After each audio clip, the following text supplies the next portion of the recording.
Bismillahirrahmanirrahim. Assalamualaikum warahmatullahi wabarakatuh. Sobat Rohid Muslim Story yang dimuliakan Allah, semoga kita selalu dalam keadaan sehat walafiat. Amin ya robbal alamin. Di dalam Al-Quran dan hadis ada 3 tokoh yang dikisahkan oleh beberapa ahli tafsir dan para ulama, bahwasanya 3 tokoh manusia ini diberikan umur yang sangat panjang dan masih hidup sampai sekarang. 3 orang yang akan diceritakan di sini, 2 dari golongan orang kafir dan 1-nya berasal dari golongan orang soleh. Mohon untuk sobat-sobatku seiman untuk menyimak video ini sampai akhir agar tidak terjadi kekeliruan dan salah paham. Kita akan mencoba menelaah apakah benar ketiga orang ini masih hidup. Untuk itu di momen kali ini kita akan membahas tentang 3 manusia misterius yang ada di dalam Al-Quran dan hadis. Tokoh yang pertama kita akan bahas tentang Nabi Khidir alaihissalam.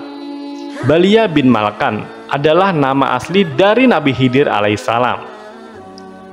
Karena makna dari Khidir itu sendiri artinya seorang yang hijau, atau dalam makna lain subur. Jadi apabila ada padang yang gersang, ketika Nabi Khidir lewat di situ, tiba-tiba atas izin Allah dari bekas pijakan kakinya akan tumbuh rumputan yang hijau. Perlahan-lahan padang gersang itu berubah jadi hutan yang sangat subur. Nabi Khidir hidup sezaman dengan Nabi Allah Musa alaihissalam. Kisah antara Nabi Musa dan Khidir mungkin akan kita bahas di video yang lain.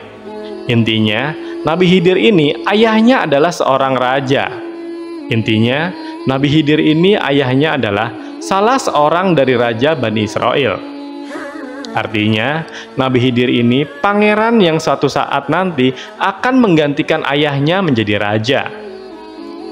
Namun, Balia atau Khidir ini pergi meninggalkan kerajaan untuk bisa fokus hanya beribadah kepada Allah Subhanahu wa Ta'ala saja. Ada 2 pendapat dari para ulama, bahwasanya Khidir ini ada yang menyebutkan bahwa ia adalah seorang nabi, tapi ada juga yang menyebutkan bahwa ia adalah waliullah. Yang berpendapat Khidir adalah seorang nabiullah adalah ia punya mukjizat yang telah kita jelaskan tadi. Bisa tumbuh rumput dan tanaman yang subur dimanapun kakinya berpijak. Sobat-sobatku seiman, masih menjadi perbincangan para ulama, dan ada beberapa pendapat juga mengemukakan bahwasanya sampai hari ini Nabi Khidir masih hidup. Karena tidak dijelaskan mengenai kematiannya dan bagaimana ia mati. Nabi Khidir berbaur di tengah-tengah masyarakat kita, dan ada juga yang mengatakan bahwa Nabi Khidir bisa ditemukan oleh orang-orang tertentu saja di tepi pantai atau laut. Wallahu a'lam, apakah pendapat ini benar atau tidak? Berita ini masih menjadi misteri hingga saat ini.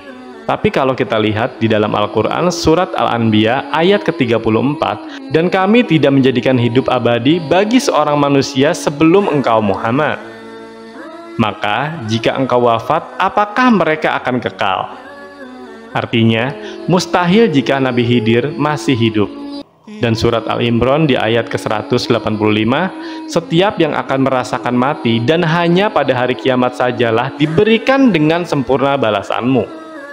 Barang siapa dijauhkan dari neraka dan dimasukkan ke dalam surga, sungguh dia memperoleh kemenangan kehidupan dunia. Hanyalah kesenangan yang memperdayakan. Kedua ayat ini menjelaskan bahwasanya tak ada manusia yang kekal. Kalaupun Nabi Khidir masih hidup ketika di zaman Rasul, tentu Khidir tidak akan tinggal diam ketika Rasul dihina, dicaci dan diusir oleh kaum kafirin. Pasti Khidir akan mendatangi Rasul dan berperang bersamanya. Karena Rasul Shallallahu Alaihi Wasallam adalah nabi untuk seluruh umat manusia.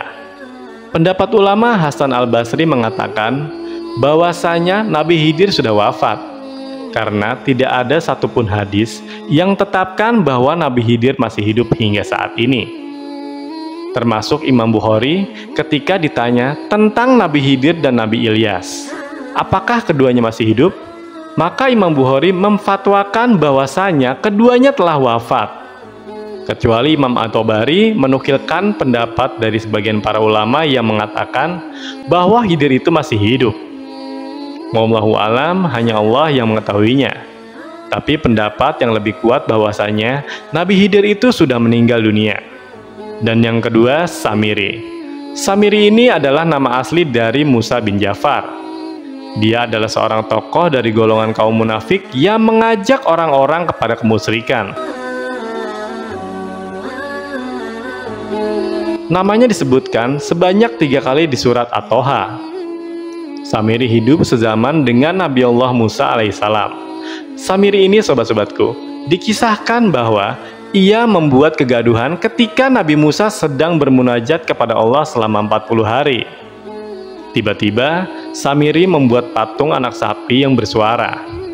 Kemudian mengatakan ke orang-orang bahwa anak sapi itulah Tuhannya. Karena ia bisa berbicara, dan Nabi Musa bingung mencari Tuhannya. Padahal Tuhannya ada di sini. Itu kata Samiri. Dan pada akhirnya disembahlah patung anak sapi tersebut oleh para pengikut Nabi Musa. Dan ketika Nabi Musa pulang dan melihat kejadian ini, Nabi Musa pun marah hingga dibantingnya Taurat yang ia pegang dan melampiaskan amarahnya kepada Nabi Harun karena diberikan amanah untuk menjaga kaum Musa selama ia pergi. Maka ditariklah janggut Nabi Harun oleh Nabi Musa. Dan Nabi Harun pun berkata, "Ya Musa, aku sudah berusaha mengingatkan, tapi mereka berani kepadaku dan mengancam membunuhku. Aku berbeda denganmu yang kuat dan ditakuti." Dan pada akhirnya, Nabi Musa pun memanggil Samiri. Kemudian ditanyanya dengan lembut oleh Musa, "Hei Samiri, apa yang membuat kau melakukan penyesatan kepada kaumku?" Dijawabnya oleh Samiri, "Itu semua karena hawa nafsuku." Maka Nabi Musa pun menjawab, "Maka pergilah engkau Samiri, tinggalkan kami di sini, dan engkau tidak mungkin mendekati manusia, dan manusia pun tidak mungkin mendekati kepada dirimu." Setelah diusir Nabi Musa, Samiri pergi dan tidak diketahui kabarnya. Karena tidak jelas kemana Samiri itu pergi, ada yang mengatakan bahwa Samiri ini pergi bersembunyi di segitiga Bermuda. Kemudian akan muncul di akhir zaman dan akan muncul sebagai Dajjal. Tapi tentunya argumen itu menyelisihi hadis Rasul bahwa Dajjal akan muncul dari Khurasan, bukan dari segitiga Bermuda. Jadi bisa disimpulkan bahwa Samiri dan Dajjal adalah orang yang berbeda. Mungkin banyak kita tahu, ada beberapa orang yang sering mengaitkan bahwa Samiri itu adalah Dajjal. Kenapa dikatakan Dajjal? Yang pertama, Samiri ini mampu melihat malaikat Jibril, sehingga bisa mengambil tanah bekas telapak kaki Jibril ketika peristiwa Laut Merah oleh Nabi Musa alaihissalam. Padahal Samiri ini bukan seorang nabi. Tapi kenapa kok bisa melihat malaikat? Kalau bukan Dajjal, nggak mungkin kalau Samiri ini bisa melihat malaikat. Sobat-sobatku seiman, selain dari golongan nabi, yang bisa melihat malaikat tidak mesti dikatakan bahwa ia adalah Dajjal. Ada sebuah kisah sahabat Rasul, Abbas bin Abdul Muthalib, mengatakan ketika ia ditawan oleh seseorang pada peristiwa Perang Badar, Abbas mengatakan bahwa seseorang yang menawannya itu memiliki bentuk memakai jubah putih dan menggunakan kuda putih. Lalu kata Nabi SAW bahwa yang menangkapmu itu adalah malaikat. Nah, di peristiwa ini artinya Abbas melihat malaikat.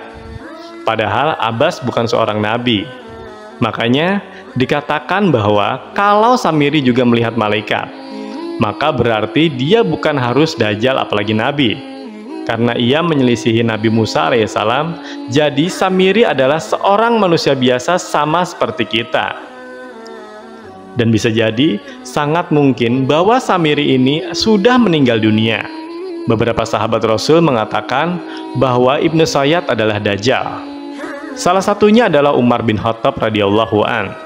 Dan menurut pendapat para ulama mengatakan, ya, Ibnu Sayyad adalah Dajjal. Akan tetapi, bukan Dajjal yang keluar di akhir zaman nanti, melainkan hanya Dajjal-Dajjal kecil saja.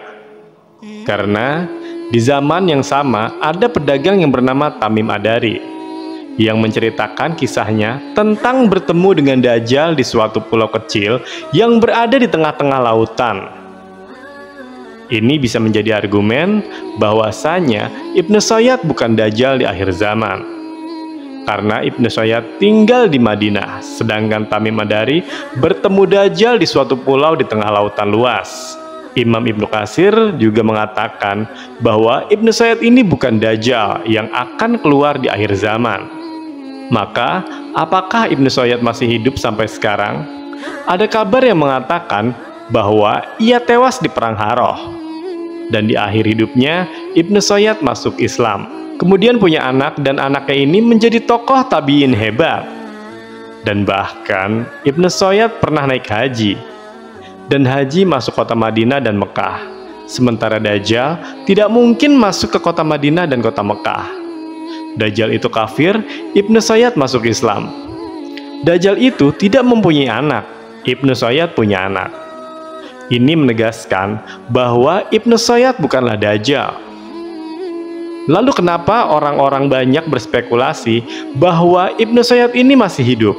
Karena ada kabar bahwa ia tidak tewas di Perang Harrah, melainkan hilang entah kemana. Dan kata hilang ini membangun asumsi bahwa Ibnu Sayyad masih hidup sampai saat ini dan akan keluar di akhir zaman sebagai Dajjal. Tapi sekali lagi, ini pendapat yang sangat lemah.